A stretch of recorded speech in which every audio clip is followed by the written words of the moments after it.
Que Dieu Tout-Puissant nous prenne en grâce et nous accorde ce matin encore la puissance de son Esprit Saint. Qu'il nous accorde ce matin la sagesse de son Esprit Saint. Qu'il nous accorde ce matin la gloire de son Esprit Saint. Que sa grande miséricorde nous inonde toujours.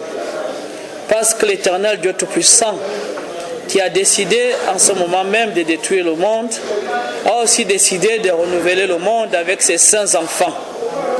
Que la grâce de Dieu soit donc étendue sur chaque enfant de Dieu qui écoutera cette parole et la mettra en pratique pour le renouvellement de sa vie, pour le renouvellement de toute chair, pour le renouvellement de tout esprit. Que Dieu soit toujours avec vous, mes chers frères. Aujourd'hui, nous parlons encore du temps de Noé. La dernière fois, nous étions en train d'aborder un enseignement au sujet de la nouvelle Jérusalem, du nouveau ciel, de la nouvelle terre. Et dans ce passage de l'Apocalypse 21, Dieu nous parle d'un renouvellement de toutes choses. Dieu invite aujourd'hui tous ses enfants à faire attention à ce passage. Nous sommes dans un temps qui est marqué par une sanction de Dieu.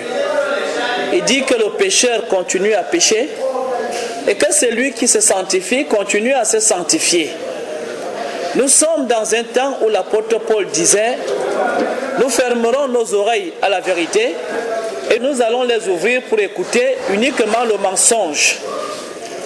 Nous sommes dans un temps où l'apôtre Paul dit que l'homme va être très difficile. Il va être égoïste. Il va aimer l'argent. Il sera ennemi du bien. Il sera traître. Il va faire semblant seulement d'aimer Dieu. Il aura l'apparence d'être pieux. Mais en vérité, il va régner ce qui fait la puissance de la foi, c'est-à-dire l'amour. Nous sommes dans un temps où l'apôtre Paul dit: les hommes qui vont venir au nom de Jésus-Christ vont rentrer dans des foyers de gens et séduire les femmes faibles chargées de péché, qui seront toujours à la recherche de la vérité, mais qui ne retrouveront jamais la vérité.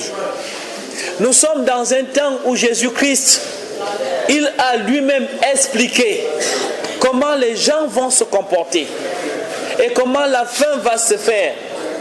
Nous sommes dans un temps où Jésus-Christ a dit: ce temps va être comme le temps de Noé. Comment est-ce que les gens comme Jésus pouvaient-ils parler ainsi? Entre ce qui s'est passé au temps de Noé et Jésus-Christ, il y a un peu plus de 6000 ans. Mais Jésus ne dit pas que notre temps sera comme le temps d'Israël. Il ne dit pas que notre temps sera comme son temps. Il dit que notre temps, après avoir expliqué les comportements des gens aujourd'hui, il dit que ce temps-là va être exactement comme le temps de Noé. Il dit aussi que ça va être comme le temps de Lot. Donc il nous explique exactement comment nous allons nous comporter. Jésus-Christ a parlé de ce temps. L'apôtre Pierre arrive dans les nations et aussi parle de ce temps. Il dit: les choses se passeront comme au temps de Noé. Il y aura une figure de baptême où le mal va être noyé et la grâce seule va surabonder. Mais c'est Jésus qui nous apporte la grâce et l'amour. Comprenez ici que lorsque Jésus dit les choses seront comme au temps de Noé, ça veut dire qu'il n'y a que ceux qui auront la grâce et l'amour qui pourront surabonder. Parce que seule la grâce surabonde lorsque le péché abonde. Mais il se peut que notre temps est marqué par le péché, la désobéissance absolue à la parole de Dieu, l'impiété, l'amour de l'argent, l'amour du sexe, l'amour du culte. Mais les gens ne prennent plus la peine de regarder ce que Dieu dit. Nous sommes aussi dans ce temps-là où nous avons eu un messager dans les nations, que nous régnons même, le prophète Mohammed. Il explique dans le livre du Coran, il dit dans le livre de Noé, la sourate 71 à partir du verset 1, en parlant toujours du temps de Noé, le prophète Mohammed dit: nous avons envoyé Noé vers son peuple, avertis ton peuple avant que leur vienne un châtiment douloureux. Et Noé leur a dit: oh mon peuple, Je suis vraiment pour vous un avertisseur clair. Adorez Dieu, craignez-le et obéissez-moi, pour qu'il vous pardonne vos péchés et qu'il vous donne un délai jusqu'à un terme fixé. Mais quand vient le terme fixé pour Dieu, il ne saura être différé si vous ne le savez pas. Quand vient le terme fixé pour Dieu, il ne saura être différé. Ça veut dire que Dieu ne va pas renvoyer ça. Il continue à dire, Seigneur, j'ai appelé mon peuple nuit et jour, mais mon appel n'a fait qu'accroître leur fuite. Mon appel n'a fait qu'accroître leur fuite, leur haine, leur désobéissance. C'était tout ça le temps de Noé. Et chaque fois que je les ai appelés pour que tu leur pardonnes, ils ont mis leurs doigts dans leurs oreilles, se sont enveloppés de leurs vêtements, se sont entêtés et se sont montrés extrêmement orgueilleux. Ensuite, je les ai appelés ouvertement, puis je leur ai fait des proclamations publiques et des confidences en secret. J'ai donc dit, implorez le pardon de votre Seigneur, de votre Dieu, car il est pardonneur et aucun d'eux n'a écouté ça. L'apôtre Pierre nous dit également que ce temps était marqué par cette désobéissance. Et Jésus nous a dit, notre temps est comme le temps de Noé. Voici pourquoi Jésus dit clairement que celui qui pêche continue à pécher. Qu'il ne pense pas que Dieu va l'attendre. Que celui qui se sanctifie continue à se sanctifier. Parce que celui-là aura la grâce de Dieu. Celui-là aura l'amour de Dieu.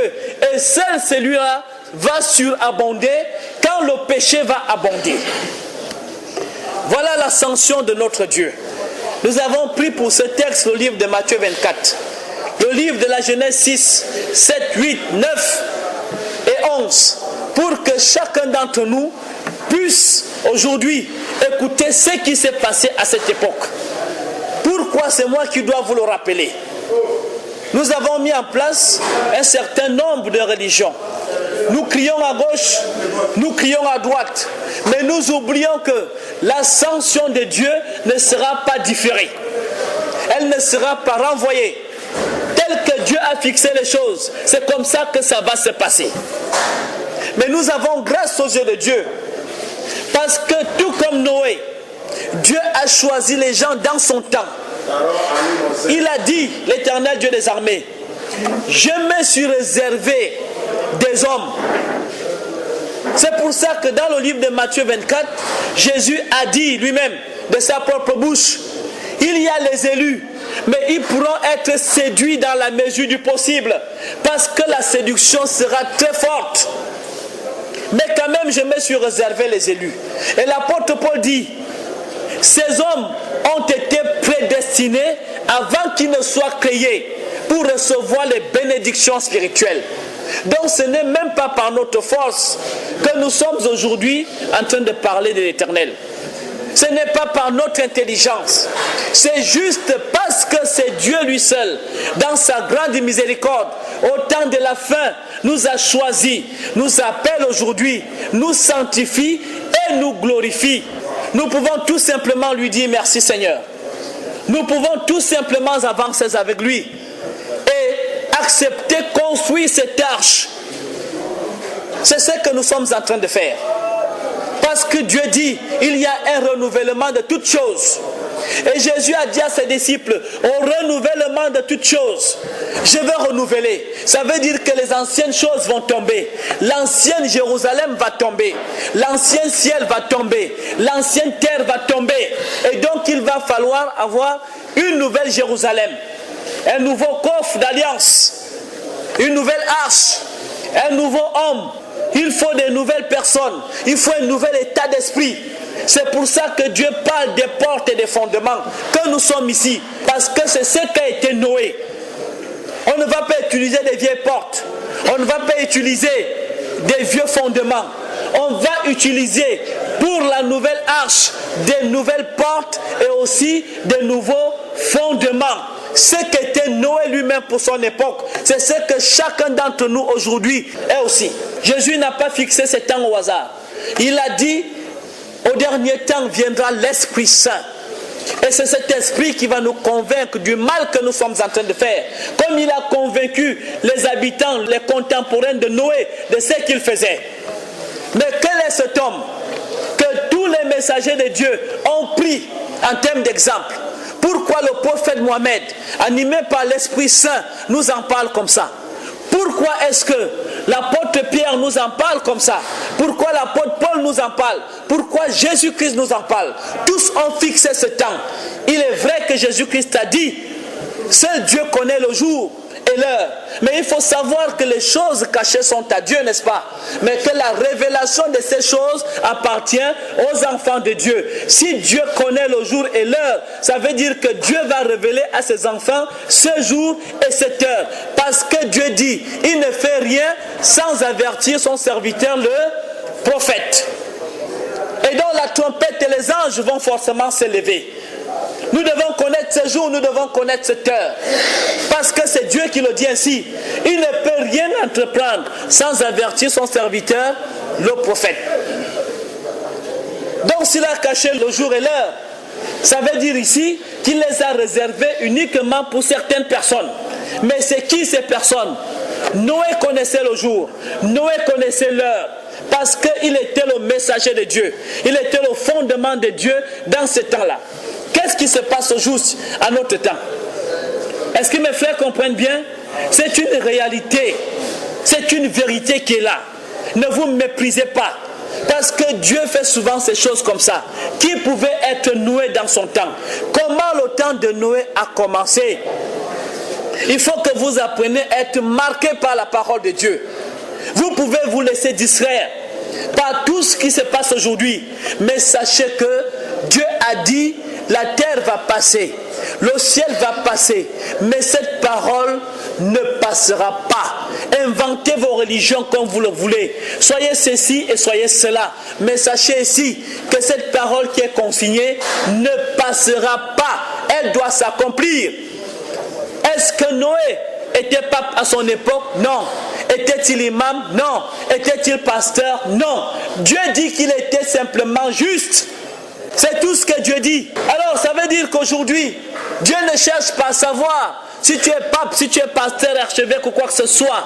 Dieu ne cherche pas à savoir si tu es catholique, éveillé, protestant ou islamiste, ou bouddhiste ou franc-maçon. Ce que Dieu veut, c'est le juste. Parce que c'est seul le juste qui va surabonder. Si tu es injuste, tu ne surabonderas jamais. Parce que la grâce et la gloire ne sont pas pour le juste. Parce que le pécheur est privé de la gloire. Il n'y a que le juste qui a la gloire de Dieu. Mais qui ne veut pas avoir la gloire ici? Parce que Jésus a dit, c'est la puissance et la gloire qui seront là. Donc ça veut dire que l'homme de Dieu aujourd'hui doit naturellement avoir cette puissance et cette gloire aussi. Mais pourquoi voulez-vous vous en passer de ce que Dieu vous a donné? Apprenez à rentrer en possession de vos responsabilités. C'est votre temps, c'est votre règne. Et Jésus n'a pas caché ça. Il a dit, Séba et Ninive, ce sont eux qui se lèvent au temps de la fin pour juger et pour condamner le monde, pour renouveler, condamner l'ancien ciel, condamner l'ancienne Jérusalem, condamner l'ancien homme et renouveler, restaurer le nouveau ciel, la nouvelle Jérusalem et le nouveau homme aussi. Voilà la mission que nous avons. Mais si vous vous laissez emporter, il faut savoir ici que Dieu ne vous pardonnera pas. Parce que ce peuple a eu des problèmes. Cette petite famille aussi a eu des problèmes. Mais Jésus nous a dit que notre temps, le temps dans lequel nous sommes, le temps de la fin, sera comme le temps de Noé. Mais revenons donc au temps de Noé tel que l'Esprit le veut. Parce que Jésus a dit, il va vous rappeler tout ce que j'ai fait. Et c'est l'Esprit Saint qui nous rappelle ce temps-là aujourd'hui. C'est l'Esprit Saint qui nous enseigne aussi ce qui s'est passé dans ce temps pour que nous comprenions très bien ce qui se passe aujourd'hui. Qui suis-je? Qui êtes-vous? Pourquoi Pourquoi vous êtes des anges? Pourquoi vous êtes des trompettes? Pourquoi vous êtes des portes? Pourquoi vous êtes des fondements? Pourquoi vous devez fabriquer cette arche-là qui doit protéger les familles? L'Esprit Saint doit vous le dire. Parce que nous sommes arrivés. Si on a dit dernier temps, ça veut dire qu'il y a un temps du milieu. Il y a un temps du commencement. Mais il ne parle pas du temps du commencement, du temps du milieu. Mais il dit le dernier temps. Et c'est nous les hommes du dernier temps. C'est nous les hommes de l'Odyssée. La dernière époque, c'était l'époque de Noé. Mais avant l'époque de Noé, il y a eu une époque, l'époque d'Abel le juste. Une première génération des hommes. Et Jésus a dit, vous avez commencé par tuer Abel le juste. Oui, cette époque ressemble à celle des prophètes, à celle des apôtres. Parce que Jésus les a dit, ils vous tueront d'abord. Ils ont commencé à tuer tous ceux qui portaient la parole de Dieu. Parce qu'ils voulaient inventer leur parole, instaurer leur religion. Alors, comme ceux qui portaient la parole de Dieu les embêtaient, ils ont commencé à les tuer. Il faut comprendre ici que de Noé, avant Noé, il y a eu Abel. Puis d'Abel à Noé, il y a 9 générations qui sont là. Mais à l'entrée de la justice de Dieu dans le monde, ils ont commencé par tuer celui qui portait même avec lui la justice de Dieu. Celui qui portait la vie avec Dieu. C'était Abel. Et Jésus leur a dit que vous avez commencé par tuer Abel. À qui Jésus s'adresse? Il s'adresse à ses contemporains, mais ce n'est pas aux hommes, c'est l'esprit qui habite ces hommes-là, qui l'accuse. Vous avez commencé par tuer la justice. Et en tuant Abel, qu'est-ce que vous avez mis à la place d'Abel? Regardez comment se comporte Caïn. Après avoir tué Abel, il instaure les prières. Il commence à prier. Mais Dieu lui dit, écoute, je t'ai parlé de la parole de vérité, tu as refusé. Tu as préféré tuer et tu viens maintenant prier. C'est le modèle justement de l'église aujourd'hui. Ils préfèrent désobéir à Dieu, mais ils vont faire des cérémonies de prière. Ils vont faire de grandes églises, de grandes concessions. Mais ils tuent la parole, ils refusent l'esprit. C'est ça le modèle, c'est comme ça que notre religion la commence. Toutes les religions humaines, quand ils ont tué les apôtres, ils ont instauré de grandes églises. Automatiquement. Ils font le bruit parti. Regardez Caïn, c'est lui qui construit maintenant une grande ville avec ses descendants. Ils construisent les instruments de musique. Ils font des grands élevages parce que pour eux, ils pensent que la bénédiction de Dieu, c'est avoir les grandes villes, c'est avoir les grands élevages, c'est avoir la grande musique, c'est avoir tout. Ils recherchent la bénédiction à travers le matériel. C'est pour ça que leur église est toujours matérialiste et ils ne font que semblant d'être pieux, mais ils ne sont pas pieux. Ils ont tué le juste pour faire entrer dans le monde ce qui est mauvais. Abel n'a pas prié Dieu. Abel a offert à Dieu lui-même les prémices, le premier, le numéro 1. Dieu est lumière et c'est lui qui doit donner à Dieu quelque chose, doit aussi donner la lumière. Si Dieu te donne la lumière, donne-lui aussi la lumière. Et c'est ce qu'Abel a fait. Et ils ont tué Abel pour cela. Tout comme Jésus les a dit, ils vous tueront. Ils tuent qui? Ils tuent Pierre. Mais qui est Pierre? Pierre est Pierre. Pierre a l'esprit, il le tue. Et puis mettre l'église Saint-Pierre de Rome. Mais c'est qui a tué Pierre? Il est mort où? C'est à Rome. Ils ont tué l'apôtre Paul. Ils ont tué l'apôtre Jean. Ils ont mis l'église Saint-Jean et Saint-Paul. Mais qu'est-ce qu'on fait dans Saint-Jean? Qu'est-ce qu'on fait dans Saint-Paul? Est-ce que vous vous imaginez ça? C'est ce qui s'est passé quand on a tué Abel. Dès qu'on a tué Abel, on instaure la grande prière. Seigneur, pardonne-moi, fais ceci, fais cela. L'obéissance vaut mieux que le sacrifice. Voilà comment ça se passe. Une fois on a fini de tuer les apôtres qui ont l'esprit et la parole de vie, tout de suite, nous instaurons nos religions. Voilà le mystère. Et notre temps sera comme ce temps-là. Et il y a eu la génération de Seth. Il y a eu la génération d'Enoch. Il y a eu la génération de Kenan. Ce sont les époques qui sont semblables à l'époque d'Éphèse, l'époque de Smyrne, l'époque de Pergame, jusqu'à l'époque de Laodicée, en passant par l'époque de Philadelphie.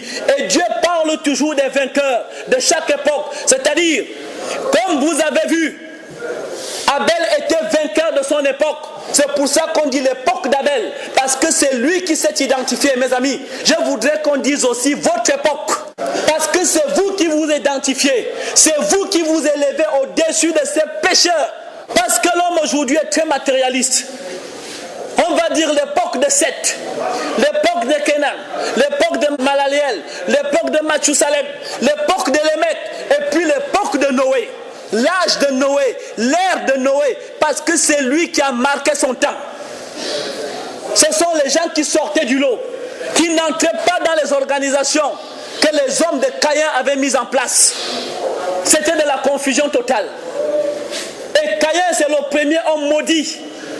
Et qu'est-ce que peut initier un homme maudit? Un homme qui a tué la parole, un homme qui a refusé l'esprit de la vie. Vous pensez qu'il peut donner quoi aux gens? Il peut être quoi, mes frères? Mais même s'il invente une ville, qu'est-ce qu'il fait dans sa ville? Ce sont les boîtes de nuit. Oui, ce sont les ambiances, c'est la cupidité. Il va instaurer une religion où on prie matin, midi, soir. Mais regardez sa vie. Je ne vais pas rentrer dans le fanatisme religieux. Je regarde les messagers de Dieu et je confirme tous les livres de Dieu. Et voici la parole de Dieu que nous avons. Le prophète Mohammed dit Dieu n'aime pas les injustes. Ça veut dire quoi? Que Dieu n'aime que les justes. Et c'était tout à fait normal qu'il aime Noé. Et qu'il aime aussi Abel. Et c'était des hommes saints de leur temps. C'était des piliers. Et il faut comprendre ici que si les hommes de cette époque ne mouraient pas, c'est juste parce que Abel était là. C'est juste parce que Seth était là, Kenan était là, Enoch était là, Mathusalem était là, Lémec était là. C'est juste à cause de ces hommes, parce que Dieu dit, si vous vivez encore, c'est grâce à mon saint, à mon juste. Si les gens de la maison de Rahab ont survécu, c'est grâce à qui? À Rahab. Si les gens doivent survivre, c'est grâce à qui? À Noé. Si les gens de l'époque de Lémec devaient survivre, c'est grâce à ce temps. Et dans notre temps, c'est pareil. C'est-à-dire que comme on parle de l'église d'Éphèse, vous remarquez que Jésus a commencé par dire, il y aura des guerres. Il y aura des bruits de guerre. Et Jérusalem, l'ancienne Jérusalem là va tomber. Il ne restera pas pierre sur. Ce temple-là va tomber. Le vieux temple doit tomber. Et le vieux temple est tombé. Parce que toute chose se renouvelait. On ne peut donc pas faire avec du vieux tissu. On ne peut pas mettre du vin nouveau dans des vieilles outres, dans des vieilles calebasses. Ça ne se fait pas. Il faut que toute chose se renouvelle. Et l'apôtre Paul nous dit, la chose ancienne est passée. L'ancienne Jérusalem, l'église des pharisiens, des Esséniens, des Sadducéens, cette forme de croyance est passée. Nous sommes dans une nouvelle forme de croyance. Et le pilier de cette croyance, c'est vous, mes amis. Vous entrez dans les assemblées, les gens vous disent, nous sommes pécheurs et privés de la gloire. C'est ça Caïn, c'est un maudit. Il porte avec lui la marque de l'errance. Comme aujourd'hui le monde erre. Ils sont marqués par l'errance. Vous ne comprenez rien du tout. Ils sont tantôt catholiques, tantôt protestants, tantôt islamistes, tantôt sunnites, tantôt rosicruciens, tantôt francs-maçons. Vous leur posez la question, qu'est-ce que vous voulez au juste? Où allez-vous? Il vous a été donné un seul Dieu unique et saint. Un seul baptême, un seul amour, une seule paix, une seule justice. Qu'avez-vous à multiplier des paix? Mais Jésus avait dit, mes amis, il y aura plusieurs faux. Il n'a pas dit un peu de faux, mais plusieurs faux. Et quand il y a beaucoup d'interprètes, Dieu s'éloigne des hommes. Chaque interprète amène sa façon. Il y a un seul, c'est Christ, qui peut interpréter. C'est pour ça, vous voyez, les prophètes, tous ceux qui sont venus, ont interprété juste. Regardez comment le prophète Mohammed explique avec justice ce qu'il n'a pas vécu. Il ne connaît pas Jésus, il n'a pas marché avec lui. Mais il explique les choses du temps de Noé avec précision. Qui est venu le lui dire? C'est qui? S'il n'y a que l'Esprit Saint pour rappeler l'homme et pour enseigner. Mais vous voyez des gens aujourd'hui le traiter de Satan. Voyez-vous, mais qui le traite de Satan? Ce sont ceux qui ont tué Pierre, Paul et Jean et qui ont institué cette histoire que vous entendez, la mère des prostituées. Et les gens accourent et font n'importe quoi. Ça dérange, mais c'est ça la vérité. Mais nous sommes au temps de la fin. Parce que quand vous initiez quelque chose, vous ne savez pas comment ça va évoluer, comment ça va finir. Vous voyez, on commence par tuer les apôtres. Une fois ils sont morts, on institue quelque chose. C'était l'église d'Éphèse. Et c'est l'époque d'Abel. Puis ce mal va évoluer. Voyez-vous, une fois qu'Abel n'est plus là, il met une grande religion, il fait des grandes églises, il crée des instruments de musique, il met le matérialisme, il fabrique ceci. Ce sont eux, les mecs. Le premier a épousé 2 femmes. Ça veut dire que dans leurs assemblées, il y avait un vagabondage sexuel qui ne dit pas son nom. Et c'est ce que vous retrouvez dans nos assemblées. Les gens ne cherchent que la popularité. Les gens ne cherchent que l'argent. C'est le culte justement de la popularité. Le culte de l'homme. Il veut qu'on l'adore. Il veut qu'on le respecte. Il ne veut pas la justice de Dieu. Il enlève la parole de Dieu. Il met sa parole. Cette tradition, c'est ce que Jésus leur reprochait. À cause de votre tradition, vous annulez le commandement de Dieu. Pourquoi le faites-vous, mes amis? Est-ce que vous trouvez que cette façon de faire est normale? À cause de votre tradition, vous annulez la parole de Dieu. Mais celui qui est dans un culte comme celui-là, peut-il être une maison spirituelle? C'est pas possible. Tu seras une maison bourrée de traditions de Dieu. Et le mal a évolué. Depuis Caïn le maudit. Et vous savez, le mal envahit facilement le monde. Vous voyez que dans la génération qui va suivre, celle de Caïn, il n'y a qu'un seul homme qui s'en sort, c'est Seth. Dans la génération qui va suivre, celle de Seth, il y a un seul homme qui s'en sort, c'est Enoch. Et Jésus avait raison. Le chemin qui mène à la perdition est large et spacieux. Et beaucoup de gens l'empruntent. Donc, très peu d'hommes empruntent le chemin de la vérité qui conduit à la vie. Il est étroit. Et justement, nous ne serons pas nombreux. Donc, tout enfant de Dieu, peu importe ce qu'il est, il peut être rouge, c'est une rose rouge. Il peut être noir, c'est une rose noire. Il peut être blanc, c'est une rose blanche. Il peut être jaune, c'est une rose jaune. Et je pense que dans le bouquet de fleurs, qui est la parole de Dieu, nous sommes beaux. Voyez-vous, nous ne connaissons pas le racisme, nous ne connaissons pas la pauvreté, nous n'avons pas plusieurs baptêmes, plusieurs amours. Nous avons un seul Dieu, un seul baptême, un seul amour. Et diversité de dons, mais le même esprit. Voilà comment ça devait se passer. Mais les descendants de Caïn, ils ont fait beaucoup du tort. Jusqu'à Lémec. Le dernier et l'avant-dernier de cette génération, c'est Lémec. Quand Lémec va mettre ses enfants au monde, le dernier de ses fils, c'est Noé. Pourquoi Lémec n'a pas levé son premier enfant pour dire « Oh, voici le consolateur ». C'est lui qui va nous consoler. Pourquoi Lémec ne lève pas le deuxième enfant, ni le troisième? Mais quand Lémec met au monde Noé, il a 777 ans. 7, c'est-à-dire à ce niveau, Dieu va s'arrêter. Le chiffre 7, c'est quand il arrive à ce niveau qu'il met au monde un enfant. Et il dit que c'est cet enfant qui va nous consoler. Ça veut dire que c'est lui le consolateur. Qu'est-ce que Jésus dit à ce sujet?